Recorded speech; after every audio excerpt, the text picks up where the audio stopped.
बड़ी फैमिली, बड़ा ससुराल। जैसा कि आप नाम से ही समझ गए होंगे कि आज की कहानी एक ऐसे ससुराल की है जहां पर एक बहुत बड़ी फैमिली रहा करती थी। सास, ननद, देवरानी, जेठानी। कहने को तो घर में 4-4 महिलाएं हैं, लेकिन ना जाने क्यों वह सभी ही अकेलेपन की शिकार है। यह मैं क्या सुन रही हूँ माँ जी? छोटी बहू शहर जाने की तैयारी कर रही है। हाँ, तो इसमें इतना शोर करने वाली कौन सी बात है? छोटे का शहर से फोन आया है, कह रहा है शहर में उसे बड़ी दिक्कत हो रही है ना ठीक से खाना खा पा रहा है, ना कोई ख्याल रखने वाला है, इसलिए छोटी को लेकर अपने साथ शहर जाएगा। अब छोटी वहाँ रहेगी तो कम से कम 2 टाइम के खाने की टेंशन तो नहीं रहेगी उसे। वाह माँ जी, वाह, यह आपने बड़े कमाल की बात करी। देवर जी को अभी शादी की हुए 1 साल हुआ है। एक ही साल में उन्हें पत्नी की याद सताने लगी और यह खाना नहीं खा पाते, तबीयत खराब है। यह सारे न बहाने हैं बीवी को बुलाने के, और क्या। एक हम हैं, शादी को 5 साल होने आए, लेकिन हमें शहर भेजने के बारे में आपने एक बार भी नहीं सोचा। खाना बनाने और खाने की दिक्कत बस देवर जी को होती है। हमारे बिट्टू के पापा क्या लोहे के बने हैं? मुझे तो आपने कभी शहर भेजने के लिए हामी नहीं भरी। अरे तो तुम दोनों को शहर भेज दूंगी तो मैं यहाँ के अकेले दीवारों पर सर मारूंगी। और भूल मत बड़ी बहू, यह घर गृहस्थी संभालने की जिम्मेदारी मेरे बाद तेरी है, इसलिए तू तो शहर जा ही नहीं सकती।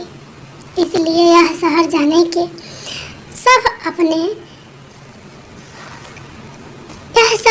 के सपना देखना छोड़ दे। अब छोटी से तेरी क्या बराबरी है? उसकी अभी शादी हुई है और मेरा छोटा भी तो शुरू से ही नाजुक रहा है। बाहर का खाना उसे हजम कहाँ होता है।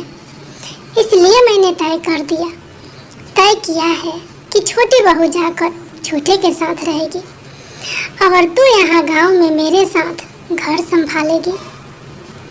माँ ने भी कोई कच्ची गोलियाँ नहीं खेल रही है। माँ अभी कोई कच्ची गोलियाँ नहीं खेल रही है। अगर मैं अपने पति के बिना यहाँ गांव में रह रही हूँ तो छोटी को भी मैं शहर नहीं जाने दूंगी। या तो हम दोनों को आप बाहर भेजो, यह भी मेरी तरह गांव में रहेगी।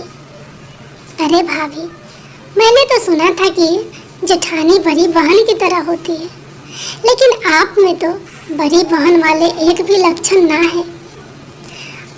अरे मेरे सुख से इतनी जलन, अगर मेरी जगह आपकी छोटी बहन होती तो उसके रास्ते में ऐसे ही कांटे बिछा देती क्या?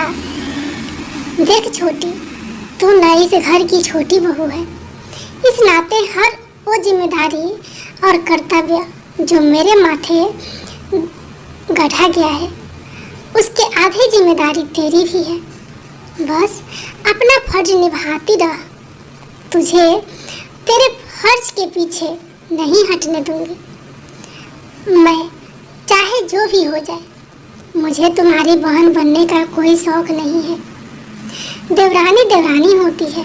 जेठानी के मुंह से ऐसी बातें सुनने के बाद देवरानी को इतना समझ में आ गया था कि ससुराल में किसी से भी अपनेपन की उम्मीद करना बेकार है।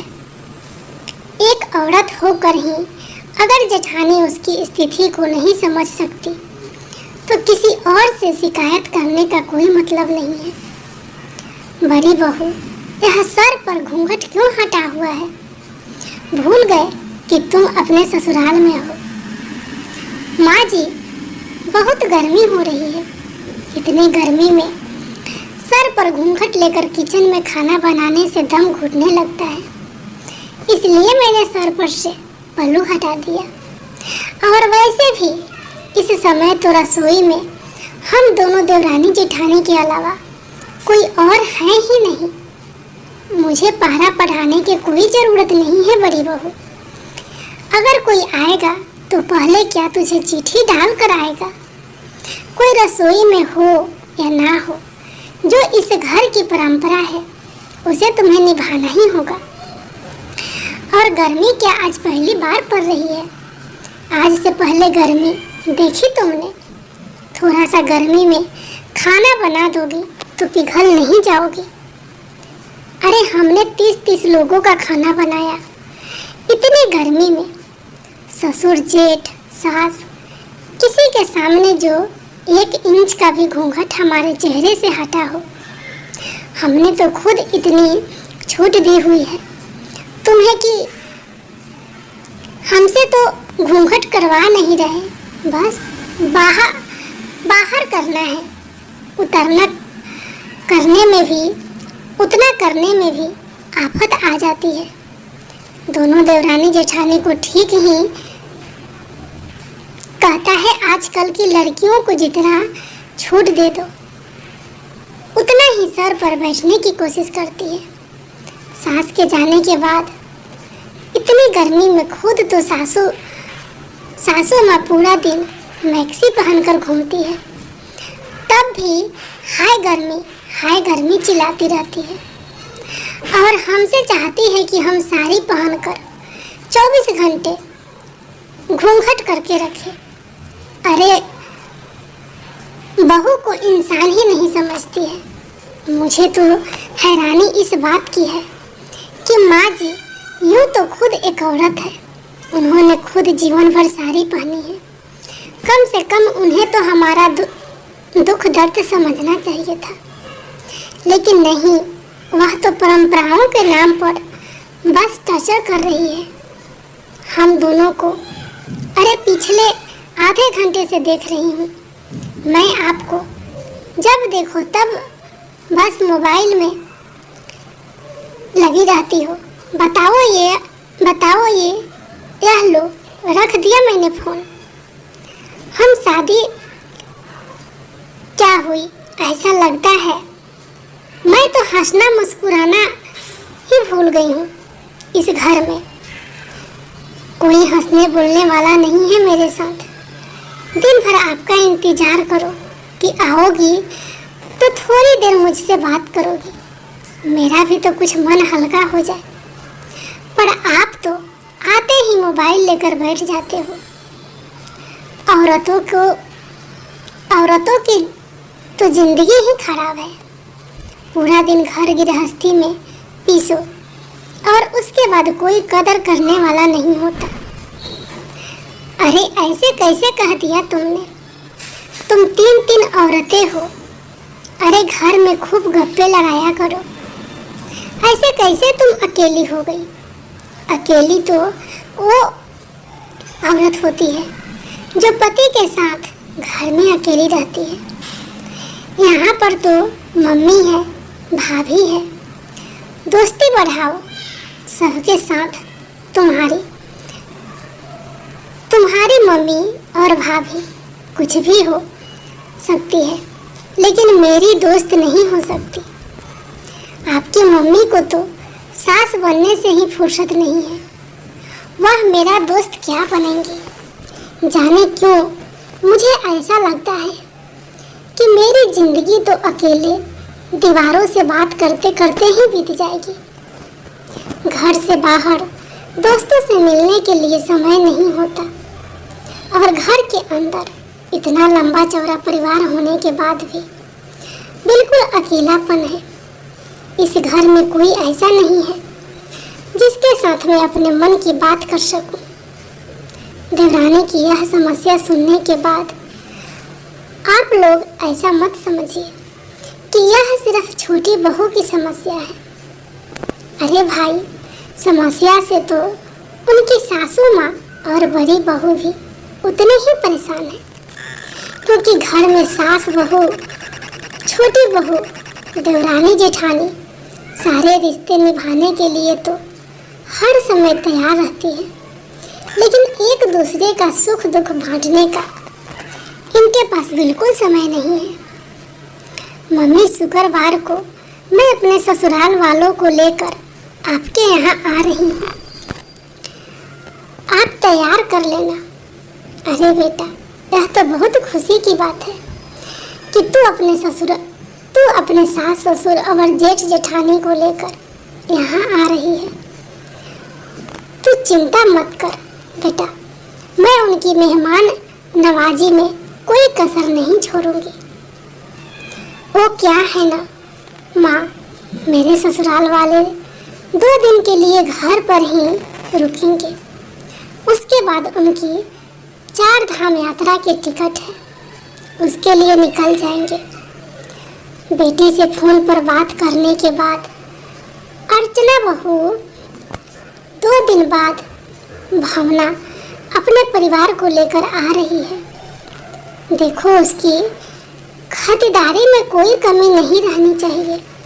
सुन लिया ना छोटी, तुम्हें तो वैसे भी जब तक नाम लेकर कोई काम ना कहो सुनाई नहीं देता, इसलिए तुम्हें बता देती हूँ कि भावना दीदी अपने ससुराल वालों के साथ आ रही है, तो बिना बहाना बनाए आकर रसोई में काम में लग जाना। वैसे भी माँ जी ने लंबा चौड़ा मेनू कार्ड दिया है और इतना सारा खाना मुझसे अकेले नहीं बनने वाला। जेठानी के टोंट भरे अंदाज से कही गई बात देवरानी सालू को अंदर तक चुभ गई। यह मेरा नाम लेकर ऐसे ताना माने क्या मतलब है? भाभी, ऐसा लग रहा है जैसे भावना दीदी बस मेरी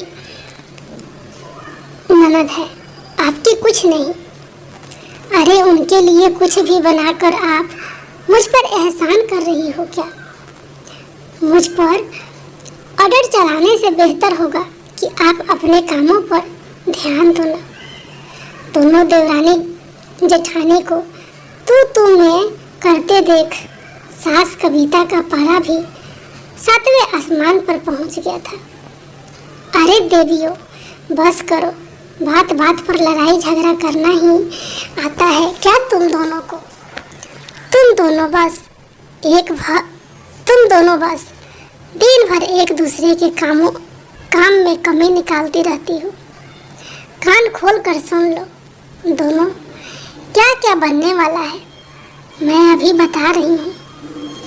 एक सब्जी, पूरी, रायता, सलाद और छोले भटूरे बनाना है। और हाँ, पूरा दिन नहीं है तुम्हारे पास, समय से सब तैयार कर लेना ताकि मेहमानों को समय से खाना दे पाऊँ।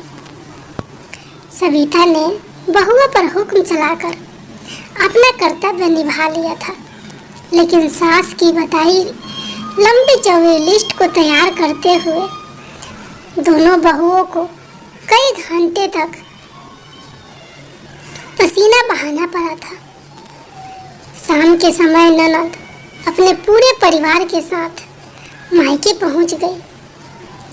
दीदी, नाश्ता तो हो गया, अब ऐसा करिए, आप सब लोग बैठिए, हम दोनों खाना लगा देते हैं।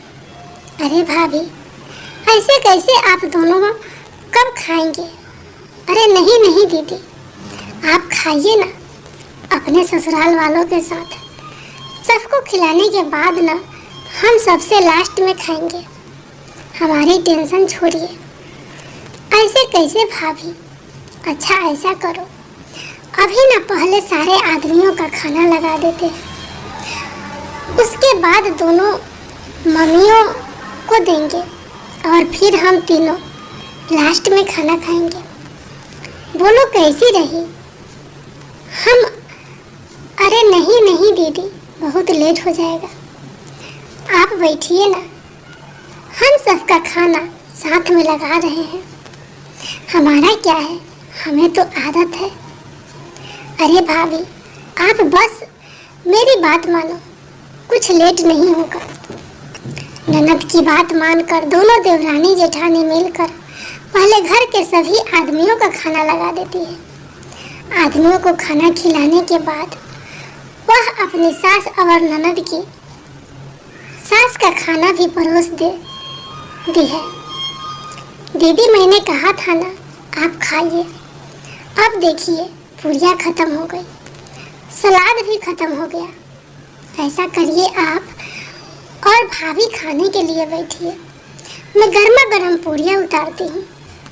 अरे बेटा, इतना घबराने वाली क्या बात है? तुमने इतनी मेहनत करी, इतना सारा खाना बनाया, सबको खिलाया, अब तुम भी तो थक गई होगी ना। ऐसा करो, तुम तीनों खाने को बैठ जाओ और गर्मा गर्म पूरियाँ मैं उतारती हूँ।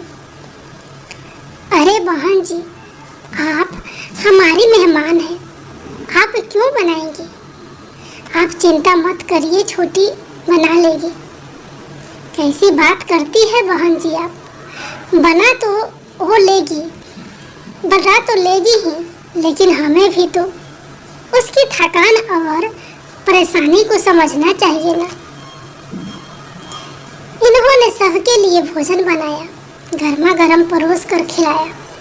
क्या इनका अधिकार नहीं है कि इन्हें भी गर्म खाना मिल सके? बिल्कुल ठीक कहा माँ जी आपने। पूरियाँ मैं बना रही हूँ, सलाद काट दो।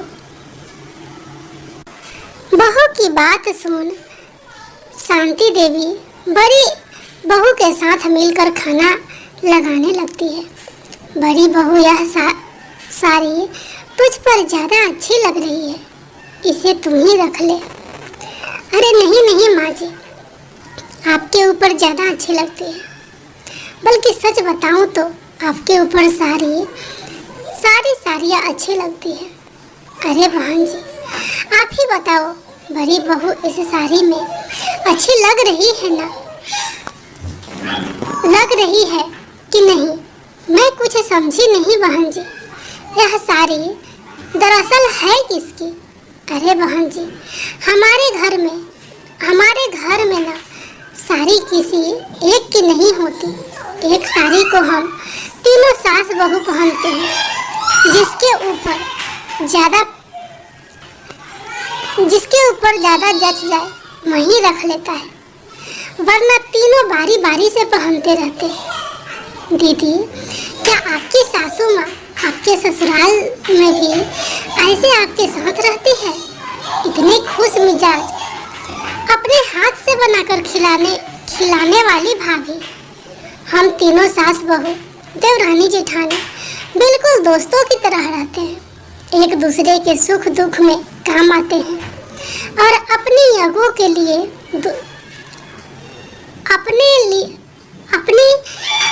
लिए दूसरे को परेशान बिल्कुल भी नहीं करते। माँ जी हमारी परेशानी को बहुत अच्छे से समझती हैं, इसलिए गर्मी आने से पहले ही हम दोनों को सूट सिलवाने के लिए कह देती है, ताकि हम गर्मी में परेशान ना हो। अरे वाकई में बहुत अच्छी है सासू माँ ना। तो हमारी सास हम पर सास वाला रब छाड़ती है, और ना हम वह है सास को देखकर नाक मुंह सिकोड़ते हैं। मिलजुल कर रहते हैं और एक दूसरे को खुले दिल से प्रेम करते हैं। साथ में शॉपिंग करने भी जाते हैं। फटाफट काम निपटता है और बीमारी में एक दूसरे का बहुत ख्याल रखते हैं। बस इतना समझ लो भाभी, हंसी खुशी जीवन कट रहा है एक दूसरे के साथ, और प्यार से कब समय कैसे बीत जाता है पता ही नहीं चलता। तो आपकी जेठानी और सास आपको ताने नहीं देती, नहीं परेशान नहीं करती? अरे नहीं, बिल्कुल नहीं। उल्टा माँ जी तो मुझे अपनी बेटी की तरह ट्रीट करती हैं। और जिठानी और मैं तो बिल्कुल मिलजुल कर रहते हैं। ननद की बातों ने दोनों भाभियों को हैरानी में डाल दिया था।